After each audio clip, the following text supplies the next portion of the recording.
On the recommendation of the faculty of the Watts College of Public Service and Community Solutions, it is my privilege and honor to welcome you, graduates of the spring class of 2019, to the company of scholars with all its rights, honors, privileges, and obligations. Congratulations to you all.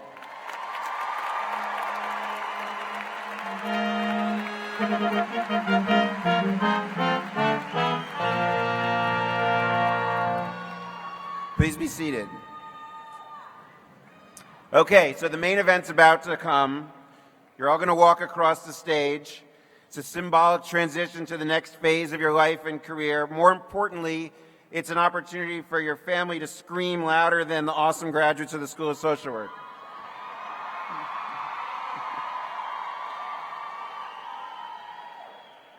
Okay, but full disclosure, it takes a little while. So your thoughts are going to wander. What should we get for lunch? Maybe we should catch a movie later. What movie should we see? I don't know what it'll be, but it's probably going to be exactly Endgame. Somebody said it. I didn't plant that. It's probably going to be Avengers Endgame. And if it's not that, it's going to be some other superhero movie. Captain Marvel, or I don't know. And so I was thinking about this because this is a big issue in my household. You know, no spoiler alerts on the movie. I haven't seen it yet, so don't worry, I'm not going to ruin it. But it was occurred to me, like, why all the superhero movies? The last couple of years, it seems like almost every movie has been about a superhero. Certainly all the popular ones: Wonder Woman, Black Panther, Batman, Aquaman, Ant-Man. Really? Ant-Man.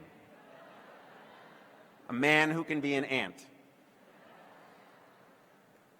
Anyway, take that up at the film school.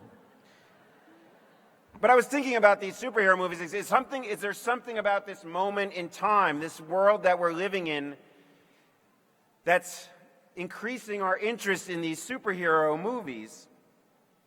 And I can see how that would be true. There's a lot of stuff going on in the world that's dark, that's confusing, gives us some uncertainty. And I was reflecting on the history of superheroes. In fact, Superman, who was the sort of first kind of modern superhero. Of course, hero stories have been with us for a long time, but Superman really set the stage for a lot of these modern superheroes. Superman was born, so to speak, in the Great Depression, and at a time when the world was reeling from uncertainty about the future, political division. Europe was falling apart. War clouds are on the horizon. In fact, Superman was invented by refugees from Europe who found a safe harbor in the freedom of the United States of America. Yeah, I agree. That's part of the point of Superman, fighting for the American way, is that the refugees felt that they needed to defend the American ideal, and Superman would do that. But so it seemed to me that there's a connection here, that the reason why we're so attracted to these superheroes at this moment in time, just as people were attracted during the Great Depression and the years leading up to World War II, was that we were looking for something. Now, you might say, well, yes, we were looking for an escape, a way to get out of the dreariness and the frightening nature of the contemporary situation.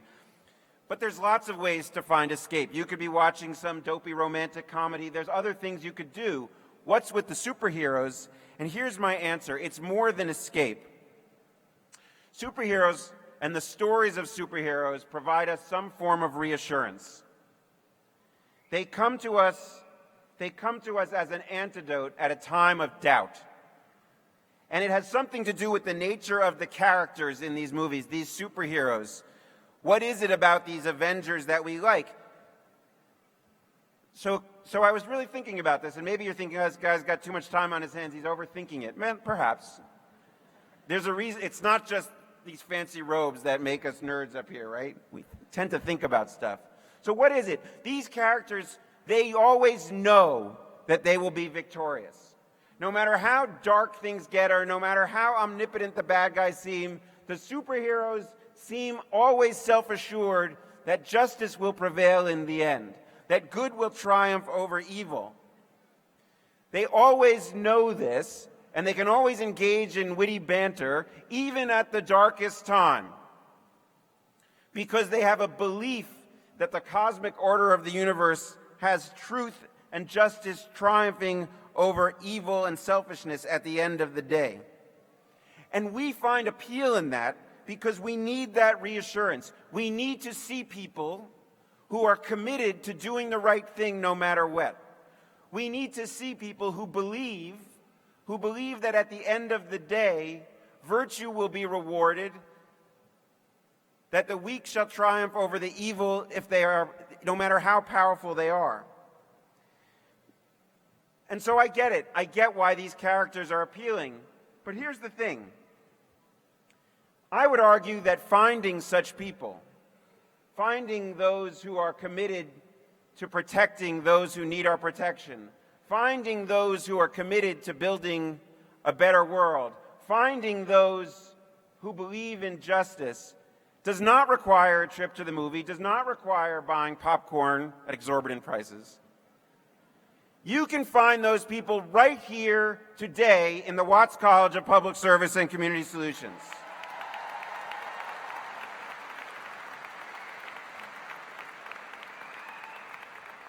Because the attributes that I just described, that which makes Superman super, that which makes the superhero super, those attributes are possessed by our graduates. As Cindy said, that's what makes them who they are. You have the same things that those superheroes have that truly makes them special. All right, you can't fly. I grant that. And probably none of you were bit by a radioactive spider. And actually, my favorite line in one of them is when somebody turns to Batman and says, "What's your superpower?" And he says, "I'm really rich." Truth in advertising there. No, you have your own superpowers. Here's what I think they are. First of all, you have optimism. You have a belief that tomorrow will be better than today. Yes. That is a superpower because sometimes it's awfully hard. Tomorrow doesn't look better, and a year from now doesn't look better, but you believe that it'll be better because if you didn't believe that it was possible for tomorrow to be better today, you wouldn't have been able to get here today.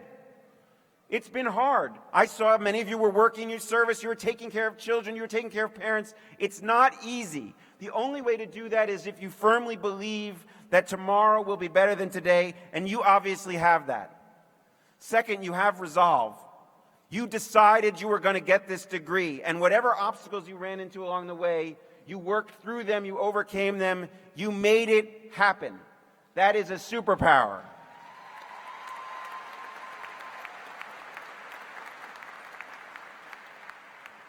And finally, you have the tools. You have what you need. You got some of that here, but the most important tool you have is the ability to learn, to know what you don't know and find the answers that you need. With these attributes, I know you will go out and be every bit as heroic as these jokers on the silver screen, especially Ant-Man. I mean, really, what's his superpower? He's got a special suit. Seriously. But all these movies have the same story. And by the way, this is a story that's as old as human storytelling, the hero's journey. You all know it all goes the same, that the superhero has doubt. Is this what I should be doing? Is this my calling? There's self-pity. This is so hard. Why did I get bitten by a spider? Why does it all have to fall on me? Self-pity is part of it. I'm taking care of all these people. Who's taking care of me? I'm so lonely. It's every superhero movie, right? Okay, you're going to have that too. You will have that too. There are going to be times you question the decision. You question the decision to follow the path you've chosen. There are going to be times you resent the fact that you spend your life taking care of other people, protecting other people, while asking who's protecting you, who's lifting you up. You will have those feelings. You will wonder whether it's worth it all when you yourself cannot save every person. That there are those out there who will suffer despite all of your efforts. I'm here to tell you, like every other superhero, those doubts are okay. It's okay to feel pain. It's okay to feel frustrated. It's okay to feel self-pity once in a while. Just don't let it deter you from following the the path that you have chosen by majoring in the Public Service and Community Solutions College at Arizona State University, the Watts College. Because if there's one thing that we hope you have learned, it's that public service is not easy. Taking on the challenges of criminal justice or social work or public policy, community development, these are not easy things. You know what's easy? It's easy to be a prophet of doom. It's easy to be a critic and find fault in others. It's easy to be a naysayer and say, that can't be done. It's impossible. It's too hard. But you know what's more rewarding? You know what's harder, but at the end of the day more gratifying? It's being the solution. And I am so proud of you graduates of the Watts College of Public Service and Community Solutions that you have chosen to be the solution. Congratulations.